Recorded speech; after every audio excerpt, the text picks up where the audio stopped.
Thank you, Senator Rice. Senator Paterson. Thank you, Madam Acting Deputy President. I'd like to begin tonight with some thank yous. First and foremost to the people of Victoria, who have sent me back here to represent your interests in this place. It is a great honour, and I look forward to fighting hard for your interests in the State's House. Thank you also to the members of the Victorian Liberal Party, who put their faith in me to represent our wonderful party in the federal parliament. I promised to you that I would be a voice for our values. I hope that you agree that I've done so in my first 6 months as a senator, and I recommit to doing so at every opportunity as long as I have your support to be here. I'm particularly proud to be back in the federal parliament as a Victorian Liberal following the federal election. We were the only state to return an extra coalition member of the House of Representatives. Julia Banks will be an outstanding member for the people of Chisholm, and I was very pleased to support her in a small way as her patron senator during the campaign. Her hard work and commitment was recognised by the people of Chisholm, and she and her close-knit campaign team achieved an incredible result of an almost 3% swing against the trend. Although every coalition member of the House of Representatives could claim to be the key seat that delivered us government, I think Julia Banks has as good a claim as any to being our 76th member. If it wasn't for her success, we could have all been delivering very different speeches in reply today. Victoria was also the only state to return an extra coalition senator in the wonderful Jane Hume. We've seen tonight in her terrific maiden speech why Jane will be an extremely valuable addition to the team. I want to single out particularly her powerful advocacy of social impact investing and the way in which it can achieve social justice objectives using free market mechanisms. I'm looking forward to serving with her in this place for many years to come.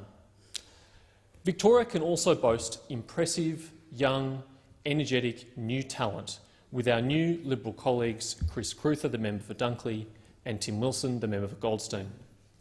Chris fought hard to retain for us a seat which has not always been safe for our party, but I predict he will earn the support of the people of Dunkley for many years to come. I'm eagerly looking forward to hearing his maiden speech in a few weeks' time as a fellow Generation Y Liberal. Tim is, of course, one of the leading intellects of the modern Liberal Party. His maiden speech tonight powerfully demonstrated his capacity for deep thought, bold policy ambition and leadership.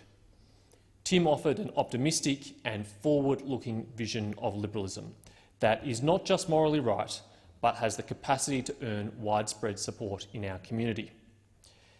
It's worth reflecting just briefly on why Victoria returned such a strong result for the Coalition and such a poor result for the Labor Party. Although my impressive colleagues and our attractive platform no doubt played a part, I think we should be honest. It wasn't all about us. It was about at least two other people. One, the Leader of the Opposition, and two, the Premier of Victoria. The Liberal Party did well and the Labor Party did poorly because the Victorian people know Bill Shorten better than anyone else in Australia. And they got a very good preview of what a Shorten government might be like in the form of the Victorian Labor Daniel Andrews government. It was a gift from the heaven, a perfect demonstration of the key philosophical divide that still exists in modern Australian politics in the Country Fire Authority issue, which leapt onto the campaign. Nothing could more clearly demonstrate the difference between the Liberal approach and the Labor approach. In the Victorian Labor government, we have a Premier who puts unions and collective power ahead of individuals and volunteers. We have a government willing to use state power to force on free civil society onerous restrictions and burdens that they should not have to deal with. These are people who give their own time freely just to protect their communities. They ask for nothing in return.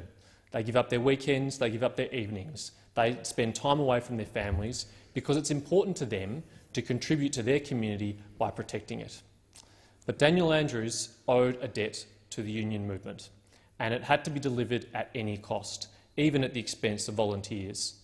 The few hundred paid staff of the CFA and their union paymasters had to be put ahead of the 60,000 volunteers.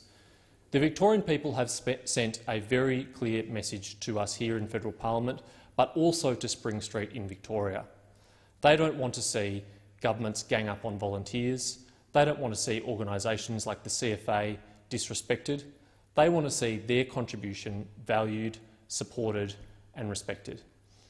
That's something which I think all of us should be able to do. That's something that I don't think should be a partisan issue. But in this campaign it was, and there's no doubt it played a decisive role in the Victorian Liberal Party's success at this election.